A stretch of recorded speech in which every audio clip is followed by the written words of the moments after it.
Hey guys, welcome back to Illuminate cinema.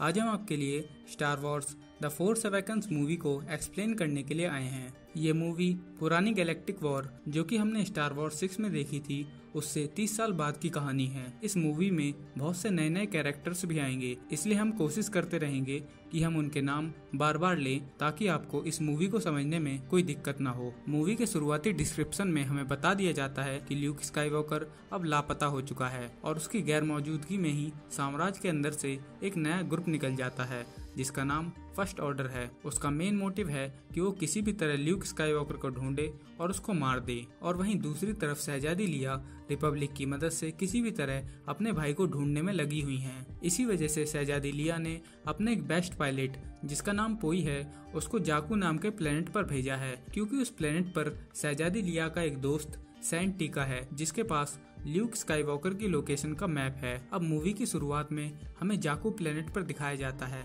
शहजादी लिया का भेजा हुआ पायलट पोई सैंड टीका के पास बैठा होता है और सैंड टीका कैप्टन पोई को ल्यूक की लोकेशन वाला एक डिवाइस देते हैं। तभी BB-8 नाम का रोबोट अंदर आता है।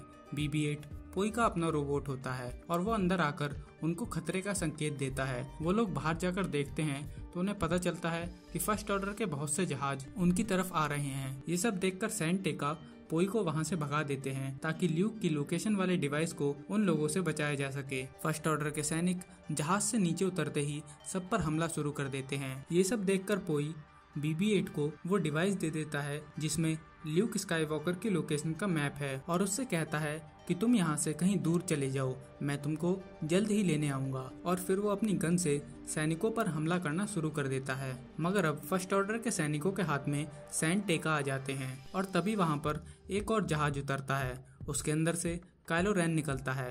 काइलो रेन एक सिथ लॉर्ड है। वो सैंड टीका के पास आकर ल्यूक स्काईवॉकर की लोकेशन वाला मैप मांगता है, मगर सैंड टीका उस नक्शे को देने के लिए काइलो रेन से साफ साफ मना कर देते हैं। इस बात से काइलो रेन को गुस्सा आता है और वो वहीं पर अपने लाइट सेवर से सैंड टीका को मार देता है। पोई इन सब चीजों को दूर खड़ा देख रहा था और इस घटना के बाद वो अपनी बंदूक से काइलो रेन की तरफ फायर करता है, मगर काइलो रेन उसकी बुलेट को हवा में ही फ्रीज कर देता है और फर्स्ट ऑर्डर के सैनिक कैप्टन पोई को पकड़ लेते हैं। और फिर काइलो रेन पोई को अपने स्पेसक्राफ्ट में भेज देता है और अपने सैनिकों को ऑर्डर दे देता है कि वहां पर बसे सभी लोगों को मार दिया जाए। काइलो रेन के सभी सैनिक उसके ऑर्डर का पालन करते हैं और एक एक करके वहां पर बसे सभी लोगों को मार देते हैं। मगर लोगों को मारते हुए सभी सोल्जर्स के बीच एक सोल्जर जिसका नंबर FN2816 था, वो बाकी सोल्जर्स के मुकाबले कुछ अजीब बिहेव कर रहा था। उसको उस समय लोगों को मारना बिल्कुल गलत लग रहा था। अब अगले सीन में हमें जाकू प्लेनेट पर ही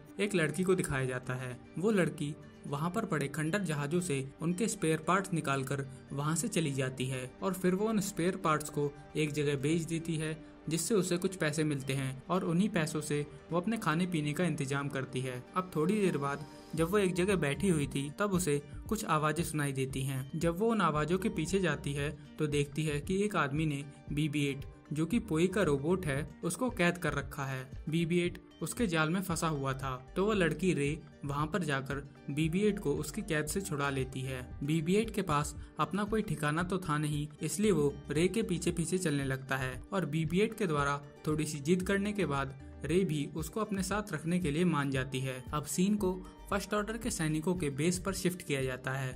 उनके बेस का नाम स्टार किलर होता है। वहाँ पर पायलट पोई को बंदी बनाकर रखा हुआ था। काइलो रेन कैप्टन पोई के पास आता है और उससे ल्यूक स्काईवॉकर की लोकेशन के नक्शे के बारे में बात करता है, मगर पोई उस नक्शे के बारे में बताने से साफ साफ मना कर देता है। तो काइलो रेन नक्शे के बारे में जानकारी निकालने के लिए अपनी फोर्स की शक्तियों से पोई को टॉर्चर करने लगता है। पोई इस टॉर्चर को सहन नहीं कर पाता और वो बता देता है कि नक्शा एक छोटे ड्रॉइड BB-8 के पास है। और बात पता चलते ही काइलो रेन अपने सैनिकों को BB-8 को ढूंढने का ऑर्डर दे देता है। अब हमें उसी रोबोट को दिखाया जाता है जिसका नंबर FN2817 था, जो कि लड़ाई में लोगों को मरता हुआ देखकर परेशान हो रहा था। वो चुपचाप पोई के पास आकर उसको कैद से छुड़ा लेता है और पोई के सामने स्टार किलर बेस से भागने का एक प्रपोजल रखता है। पोई भी उस प्रपोजल को सुनकर खुश हो जाता है और उस सोल्जर का साथ देने लगता है। अब वो दोनों चुपचाप बिना किसी की नजरों में आए एक जहाज पर बैठ जाते हैं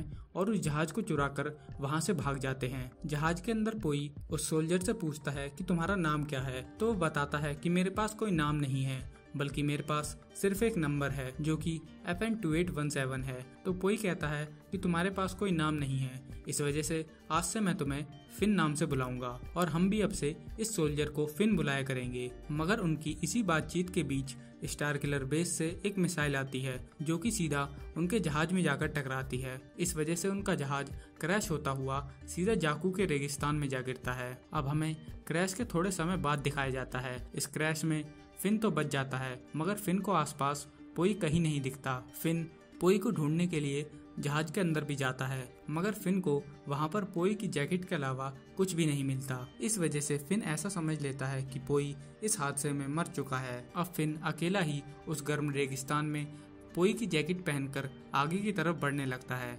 कुछ दूर जाकर उसे एक बस्ती दिखती है। वहां पर जाकर फिन सबसे पहले पानी पीता है, मगर फिन के पास ही उस समय रे और BB-8 होते हैं। और जैसे ही BB-8 फिन को देखता है, वो अपनी कोड लैंग्वेज में रे से कुछ कहता है और उसके बाद रे तुरंत ही फिन का पीछा करने लगती है। थोड़ी ही देर में रे फिन को पकड़ लेती है और उससे पकड़कर पूछती है कि तुमने ये जैकेट कहाँ से चुराई। ये जैकेट इस BB-8 रोबोट के मास्टर की है। तो इस पर फिन उनको बताता है कि किस तरह वो लोग फर्स्ट ऑर्डर की कैद से निकले, मगर एक क्रैश लैंडिंग में उसका मास्टर पोई हमेशा के लिए मर गया और अब बस उसकी एक जैकेट बची हुई है। रे जब फिन की बहादुरी भरी कहानी सुनती है तो वो सोचती है कि फिन जरूर बागियों की तरफ से है, मगर तब तक उन पर फर्स्ट ऑर्डर के सैनिक हमला कर देते हैं जिनको BB-8 की खोज थी, क्योंकि उसके पास ल्यूक स्काईवॉकर की लोकेशन वाला मैप था।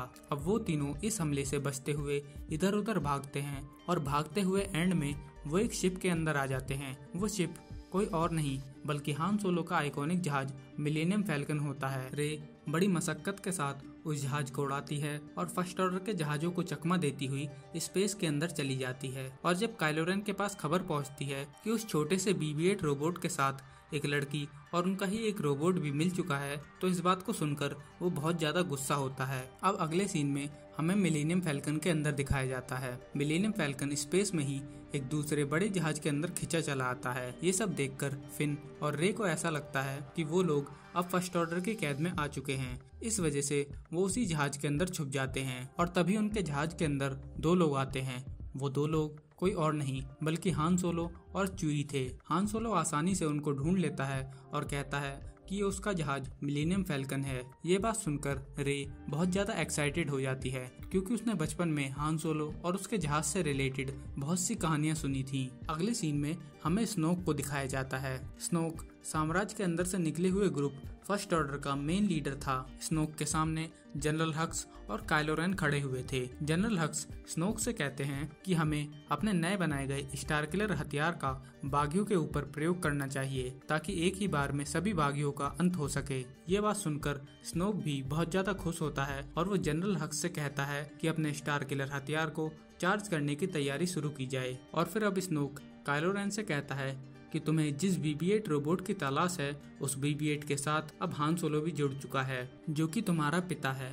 और यहाँ पर हमें सबसे पहले रिवील होता है कि काइलो रेन कोई और नहीं बल्कि हान सोलो का अपना बेटा है। अब अगले सीन में हमें मिलेनियम फैल्कन के अंदर दिखाया जाता है, जहाँ पर BB-8 सबके सामने ल्यूक स्काईवॉकर की लोकेशन का मैप खोल देता है। उस नक्शे को देखने के बाद हान सोलो कहता है कि ये नक्शा कोई पूरा नक्शा नहीं है, बल्कि ये मेन नक्शे का एक छोटा सा टुकड़ा है। इसके बाद रे हान सोलो से पूछती है कि ल्यूक स्काईवॉकर के ऐसे गायब होने का कारण क्या था। तो हान सोलो रे को बताता है कि ल्यूक जेडाई योद्धाओं की एक नई पीढ़ी तैयार करना चाहता था, मगर जब ल्यूक उन सबको ट्रेन कर रहा था तब उनमें से ही उसका एक शिष्य डार्क साइड की ओर चला जाता है और वह वहां पर सब कुछ तहस नहस कर देता है। इन सब घटनाओं का जिम्मेदार ल्यूक अपने आप को मानता है और इस वजह से वो हमेशा के लिए कहीं दूर चला गया है। और यहाँ पर हान सोलो जिस लड़की की बात कर रहा है जो कि डार्क साइड की ओर चला गया, वो कोई और नहीं बल्कि हान सोलो का बेटा काइलो रेन ही है। अब आगे हमें दिखाया जाता है कि हान सोलो के जहाज में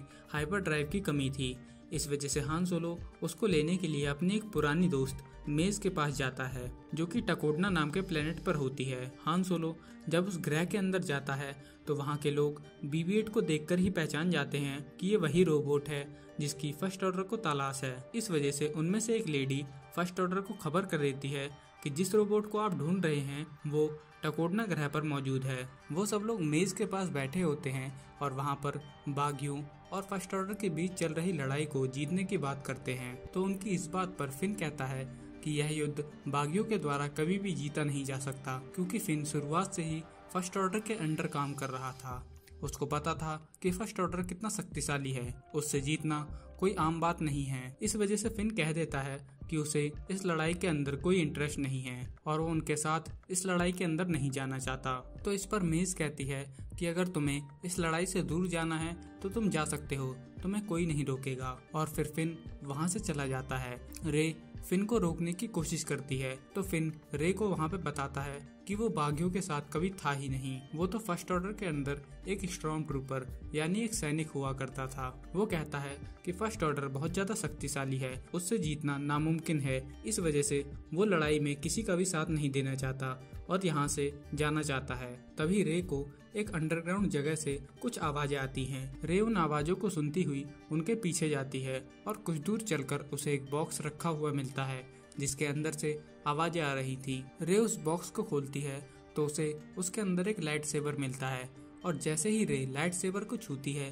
उसे अजीब अजीब प्रकार के विजन आने लगते हैं। उन सभी विजन्स को देखकर रे बहुत बुरी तरह डर जाती है और तभी वहाँ पर मेज आ जाती है। रे मेज से उन विजन्स के बारे में पूछती है तो मेज बताती है कि जिस लाइट सेबर को तुमने हाथ लगाया था वो लाइट सेबर ल्यूक स्काईवॉकर का था और ल्यूक से भी पहले ये लाइट सेबर उसके पिता एनाकिन स्काईवॉकर यानी डार्थ वेडर का था और अब यह लाइट सेबर तुम्हें पुकार रहा है। इस वजह से तुम्हें इस लाइट सेबर को रख लेना चाहिए। मगर रे उस लाइट सेबर को रखने से साफ मना कर देती है और भागकर वहां से चली जाती है। अगले सीन में हमें जनरल हक्स को दिखाया जाता है। वो अपनी बनाई गई स्टार किलर मशीन से फायर कर देते हैं। फायर करते ही उस मशीन के अंदर से एक बहुत बड़ी बीम निकलती है। वो बीम सीधा जाकर बागियों के प्लेनेट पर लगती है और एक ही बार में उनका पूरा प्लेनेट तहस नहस हो जाता है। इस हमले के बाद टकोडना प्लेनेट जहाँ पर हान सोलो होता है वहाँ पर भी फर्स्ट ऑर्डर के सैनिक आकर हमला करना शुरू कर देते हैं। वो सब लोग वहाँ पर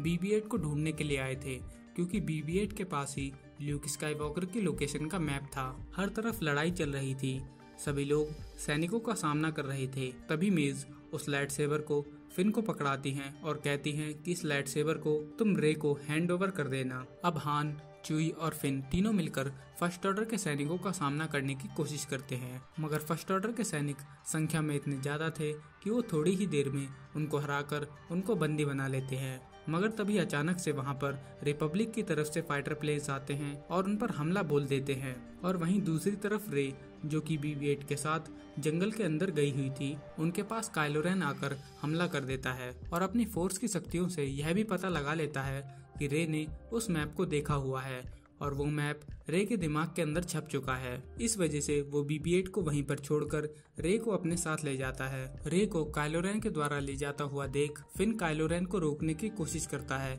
मगर तब तक बहुत देर हो चुकी थी और फर्स्ट ऑर्डर के सभी जहाज रे को वहां से लेकर उड़ जाते हैं। अब अगले सीन में वहां पर एक जहाज उतरता है।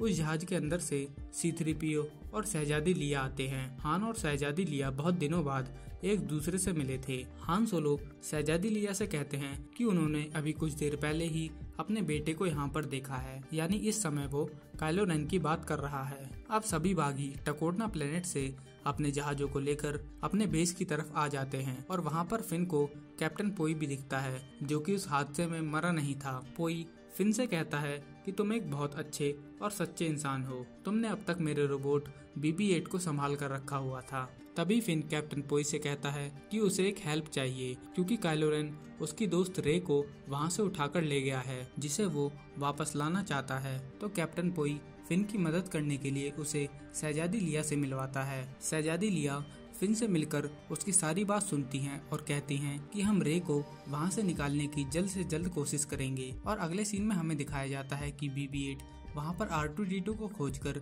उससे बात करने की कोशिश करता है, मगर तभी C-3PO वहाँ पर आता है और उससे कहता है कि R2D2 अब कभी बोल नहीं सकेगा, क्योंकि ल्यूक स्काईवॉकर के जाने के बाद वो अब स्लीप मोड में जा चुका है। अब आगे हमें हान सोलो और शहजादी लिया को दिखाया जाता है। वो दोनों आपस में बात कर रहे थे कि उन्होंने अपने बेटे बेन सोलो यानी काइलो रेन को एक जेडाई योद्धा बनाने के लिए ल्यूक स्काईवॉकर के पास भेजा था, मगर स्नोक ने उसे बहला फुसलाकर फोर्स की डार्क साइड की ओर भेज दिया। मगर उन्हें भरोसा था कि उनके बेटे के अंदर अब भी कुछ अच्छाइयाँ बाकी हैं और वो पूरी तरह से डार्क साइड की ओर नहीं गया। वो उसको वापस फोर्स की लाइट साइड में लेकर आ सकते हैं, मगर उसके लिए उन्हें ल्यूक स्काईवॉकर को ढूंढना होगा। अब आगे हमें स्टार किलर बेस पर दिखाया जाता है। वहाँ पर काइलो रेन रे से पूछताछ करने के लिए आया हुआ था। यहाँ पर हमें सबसे पहली बार काइलो रेन का फेस दिखाया जाता है। काइलो रेन सबसे पहले रे के दिमाग में घुसता है और रे की सारी हिस्ट्री कि वो किस प्लेनेट पर रहती थी, क्या काम करती थी, इन सब चीजों को उसके दिमाग से निकाल लेता है और रे से कहता है कि वो उसे चुपचाप ल्यूक स्काईवॉकर के लोकेशन का मैप बताते, मगर रे उससे साफ इनकार कर देती है। इस वजह से काइलो रेन को गुस्सा आता है और वो दोबारा रे के दिमाग में घुसकर ल्यूक स्काईवॉकर के लोकेशन का मैप निकालने की कोशिश करता है, मगर इस बार वो कामयाब नहीं हो पाता, बल्कि उल्टा रे उसके ही दिमाग में घुस जाती है। और यहाँ पर हमें पता चलता है कि रे के पास भी बहुत सी फोर्स की पावरफुल शक्तियाँ हैं। रे काइलो रेन के दिमाग में घुसकर यह पता लगाती है कि उसके दिमाग में हमेशा यह बात चलती रहती है कि वो कभी सिथ लॉर्ड डार्थ वेडर से ज्यादा शक्तिशाली बन पाएगा या फिर नहीं। यह सब सुनकर काइलो रेन बहुत ज्यादा चौंक जाता है और वो सीधा स्नोक के पास जाता है। वो स्नोक को जाकर बताता है कि रे के पास फोर्स की कितनी ज्यादा पावरफुल शक्तियां हैं। वो उन शक्तियों से आसानी से उसके दिमाग के अंदर घुस चुकी थी। ये सब सुनकर स्नोक काइलो रेन से रे को उसके सामने पेश करने का ऑर्डर देता है, मगर दूसरी तरफ रे अपनी फोर्स की शक्तियों से वहाँ पर खड़े गार्ड का दिमाग मैनिपुलेट करती है और आसानी से उस कैद से छूट जाती है। और वहीं दूसरी तरफ जनरल हक्स दोबारा स्टार किलर को चार्ज करने लगते हैं ताकि बचे हुए बागियों को भी मारा जा सके। और स्टार किलर के चार्ज होने की खबर अब बागियों के पास भी पहुंच जाती है। वो सब लोग इस बात पर डिस्कस करने लगते हैं कि स्टार किलर को कैसे बंद किया जाए। वो मीटिंग में कहते हैं कि स्टार किलर को चार्ज होने के लिए सूरज की रोशनी की जरूरत होती है और उसको चार्ज होने में ज्यादा समय नहीं लगता, और उन्होंने अगर जल्द से जल्द कोई प्लान नहीं बनाया तो वो आसानी से अपनी जंग को फर्स्ट ऑर्डर के खिलाफ हार जाएंगे। इस डर की वजह से वो सब लोग मिलकर प्लान बनाते हैं कि वो सबसे पहले स्टार किलर के थर्मल ऑसिलेटर को नष्ट करेंगे। थर्मल ऑसिलेटर एक ऐसी जगह होती है जहां पर स्टार किलर अपनी पूरी ऊर्जा को इकट्ठा करता है और दूसरी तरफ फिन को अंदर भेज दिया जाएगा ताकि वो फर्स्ट ऑर्डर के डिफेंस सिस्टम को पूरी तरह से बंद कर सके और बागी अपने जहाजों के साथ स्टार किलर बेस के ऊपर हमला कर दें। और इस मीटिंग में हान सोलो फिन को अपने साथ वहां पर ले जाने की जिम्मेदारी लेता है। अब अगले सीन में हमें दिखाया जाता है कि हान सोलो और चुई फिन को वहां पर लेकर पहुंच जाते हैं और फिर वो तीनों लोग चुपचाप सबसे बचते हुए स्टार किलर के बेस के अंदर पहुंच जाते हैं। अंदर जाकर वो लोग मेन कैप्टन को अपने कब्जे में कर लेते हैं, जो कि पूरे सिक्योरिटी सिस्टम को हैंडल करता है। बंदूक की नोक पर वो उससे वहाँ की पूरी शील्ड को हटवा देते हैं। जैसे ही शील्ड हटती है, बागियों के जहाज अंदर घुस जाते हैं और हमला करना शुरू कर देते हैं। अब हान सोलो, च्यूई और फिन का अगला मकसद होता है कि वो किसी भी तरह रे को ढूंढ ले और वहाँ से जल्द निकल जाएं। मगर जैसा कि हमने पहले देखा था कि रे उनकी कैद से छूट चुकी थी और कुछ ही देर में रे वहाँ पर छुपती हुई उन तीनों को भी मिल जाती है। अब वो चारों लोग मिलकर चुपचाप वहाँ से बाहर की ओर निकलने लगते हैं, मगर तभी हमें बाहर चल रही लड़ाई में दिखाया जाता है। स्टार किलर की बहुत सी मिसाइल एक साथ आकर बागियों के बहुत से जहाजों को नष्ट कर देती हैं। इस वजह से बागियों के पास बहुत कम जहाज बचते हैं और शायद से इन जहाजों के साथ स्टार किलर के थर्मल ऑसिलेटर को नष्ट कर पाना एक बहुत नामुमकिन कार्य था। बाहर वहाँ से भागता हुआ हान सोलो इन सब चीजों को देख लेता है। इस वजह से वो वहाँ पर थर्मल ऑसिलेटर के अंदर चला जाता है। उसका प्लान होता है कि वो च्यूई के साथ पूरे थर्मल ऑसिलेटर के अंदर बॉम्ब्स को फिट कर दे और एक ही साथ डेटोनेटर की मदद से सभी बॉम्ब्स को एक साथ उड़ा दे ताकि पूरा थर्मल ऑसिलेटर एक ही बार में नष्ट हो जाए। और थोड़ी ही देर में हान सोलो का प्लान पूरी तरह से काम करने लगता है। हान सोलो और च्यूई दोनों मिलकर पूरे थर्मल ऑसिलेटर में हर जगह पर बम फिट कर देते हैं, मगर तभी वहाँ पर काइलो रेन कुछ सैनिकों के साथ आ जाता है। काइलो रेन को वहाँ पर आता हुआ देख हान सोलो उसे बुलाता है और अकेला ही उसके सामने जाकर खड़ा हो जाता है। हान सोलो सबसे पहले उससे अपना नकाब उतारने की बात करता है, क्योंकि वो किसी काइलो रेन से नहीं बल्कि अपने बेटे से बात करना चाहते थे। वो अपने बेटे को समझाते हैं कि स्नोक तुम्हारा फायदा उठा रहा है और जिस दिन स्नोक का काम पूरा हो जाएगा वो तुम्हें रास्ते से हटा देगा। हान सोलो की बातों को सुनकर काइलो रेन इमोशनल हो जाता है और कहता है कि मैं भी वापस अब घर जाना चाहता हूँ। मैं अंदर से पूरी तरह से टूट चुका हूँ, मगर शायद से मेरे पास इतनी हिम्मत नहीं है कि मैं अब वापस इन सब चीजों को छोड़ दूं। और कहता है कि मुझे पता है कि आप मेरी मदद करोगे और अपने लाइट सेबर को हान सोलो की तरफ बढ़ा देता है। मगर जैसे ही हान सोलो उस लाइट सेबर को छूता है, काइलो रेन उस लाइट सेबर से अपने पिता हान सोलो को मार देता है और हान सोलो को वहाँ से नीचे की तरफ फेंक देता है। शहजादी लिया को भी अपनी फोर्स की शक्तियों से हान सोलो की मृत्यु के बारे में पता चल जाता है। वो इस बात से बहुत ज्यादा परेशान होती हैं और इस घटना के बाद चुई अपनी बंदूक से काइलो रेन के ऊपर फायरिंग करने लगता है और डेटोनेटर की मदद से वहाँ पर एक बहुत बड़ा धमाका कर देता है। मगर उस धमाके से अब भी थर्मल ऑसिलेटर पूरी तरह से नष्ट नहीं हुआ था, वो अब भी थोड़ा थोड़ा काम कर रहा था। धमाके के बाद रे और फिन दोनों वहाँ से भाग रहे थे, मगर तभी उनके सामने काइलो रेन आ जाता है। सबसे पहले वो अपनी फोर्स की शक्ति से रे को बेहोश कर देता है।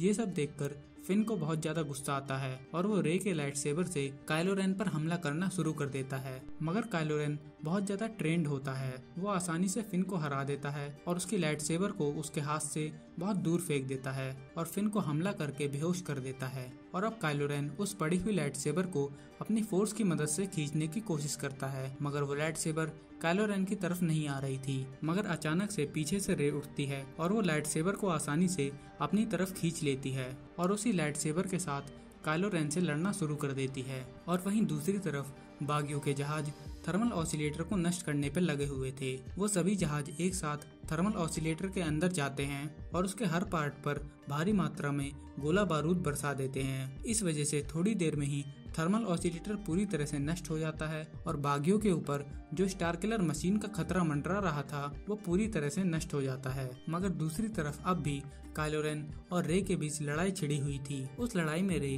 काइलो रेन के ऊपर भारी पड़ती हुई दिखाई देती है। वो काइलो रेन को आसानी से जख्मी कर देती है और वहाँ से फिन को लेकर चली जाती है। थर्मल ऑसिलेटर के नष्ट होने की वजह से स्टार किलर बेस भी अब पूरी तरह से टूटने लगा था। जनरल हक्स स्नोक से जाकर पूछते हैं कि अब क्या किया जाए, तो स्नोक जनरल हक्स से कहता है कि तुम किसी तरह वहाँ से काइलो रेन को निकाल कर लेकर आ जाओ। और तभी दूसरी तरफ टूटते हुए स्टार किलर बेस पर बेहोश फिन और रे की मदद करने के लिए चुई फैल्कन जहाज के साथ आता है और उन दोनों को वहां से लेकर चला जाता है और कुछ ही देर में पूरा स्टार किलर बेस थोड़ी देर बाद नष्ट हो जाता है। अब सभी बागी अपने अपने जहाजों के साथ अपने अड्डे पर पहुंच जाते हैं और दूसरी तरफ R2-D2 भी अब स्लीप मोड से उड़ जाता है। R2-D2 को जब शहजादी लिया के सामने पेश किया जाता है तो R2-D2 वहां पर सबके सामने एक बड़ा सा मैप खोलता है। उस मैप के अंदर सिर्फ एक टुकड़ा मिसिंग था। ये मैप का टुकड़ा वही टुकड़ा है जो कि शुरुआत से आखिरी तक अब तक BB-8 के पास था